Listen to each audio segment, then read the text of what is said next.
Good evening, everybody. This is Sweat, and today we have a video on the AUG A3, the AUG, as so many of us like to say, and many of us may have remembered it as a LMG in other video games in the past, and this time it's brought to us in Battlefield 3 as an assault rifle available in the Battlefield Premium and the Close Quarters DLC unlocks. And it's pretty simple to unlock, to be honest with you.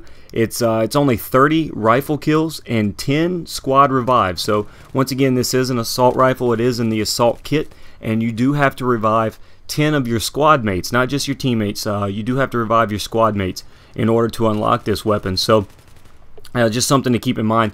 Hop in a full squad, and it shouldn't take long for somebody to run around and get themselves killed, and you to bail them out of trouble. So let's look at the battle log description real quick, which states that this 5.56 bullpup design was developed in the 1970s, and it features high modularity while being fully ambidextrous. And that's something that I could like as being a left-handed guy. Since its adoption as the standard rifle in the Austrian Army in 1977, it has seen great success as an export, with high numbers of global users praising its ruggedness and excellent handling. So it actually, if you look more at the characteristics of the weapon, it does offer fully automatic fire, and it does offer single shot fire, does not offer burst fire, and it has a pretty slow rate of fire, I mean, all things considered, at 700 rounds per minute. I mean, if you look at the M16 A4, I believe, it's 800 rounds per minute, and you guys know the MTAR is actually 900 rounds per minute, so that thing is moving at a blazing speed. So I would say that 700 rounds per minute is pretty slow, all things considered. Of course, characteristics that say the 5.56 round is a long-range round, and this weapon actually does have a 30-round magazine, and of course that one additional round in the chamber if you do have a 30-round magazine in addition. So my initial thoughts on it, it's pretty average if you ask me. I mean, it definitely doesn't have a lot of damage being a 5.56 round, and it definitely doesn't have a incredibly high rate of fire. Some of the advantages that you would, or some of the reasons you may want to use it, is because the recoil seems to be pretty controlled. I mean, I haven't been able to experiment between the heavy barrel and the foregrip and the flash suppressor and all the other attachments yet, but I'm going to go ahead and assume, like a lot of the weapons, that once you're able to slap that heavy barrel on, that you'll really be able to do well with this thing, since it does have such a low rate of fire. I mean, this is a few examples of the burst fire there. I mean, if I'm able to outsnipe that guy, but just, I don't know, something to consider with it is sticking with that heavy barrel and sticking to tapping the trigger a few single shots, because it does seem to have a lower bit of recoil. But to be honest with you, if you ask me, this is actually probably one of the last weapons that I'll use from the DLC, from the Close Quarters DLC, and from the Battlefield Premium unlocks. It's just, it doesn't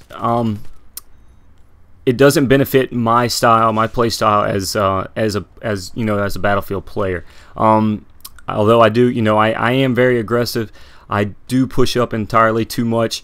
I do not utilize burst fire nearly enough, as you see in that clip there, and all those factors don't really add up whenever you consider just the type of player I am and the things that I do, especially, and I hate to keep saying it, but the fact that if you use a controller on PC, which I know a lot of you guys don't, but maybe a lot of you guys obviously on console use a controller, if accuracy is an issue, and I've never been the most accurate shooter. I mean, I don't have terrible aim, but I'm not an elite player in that sense, and I'm never going to be elite using a controller on PC, so I'll always prefer, and this is just me personally, if you're a player that has great aim, this may very well be a weapon for you. But personally, I'll always prefer a higher rate of fire weapon, something that's going to get rounds down range a lot faster than a guy who's shooting at me. Because in the end, to me, if both of you are on the same playing field,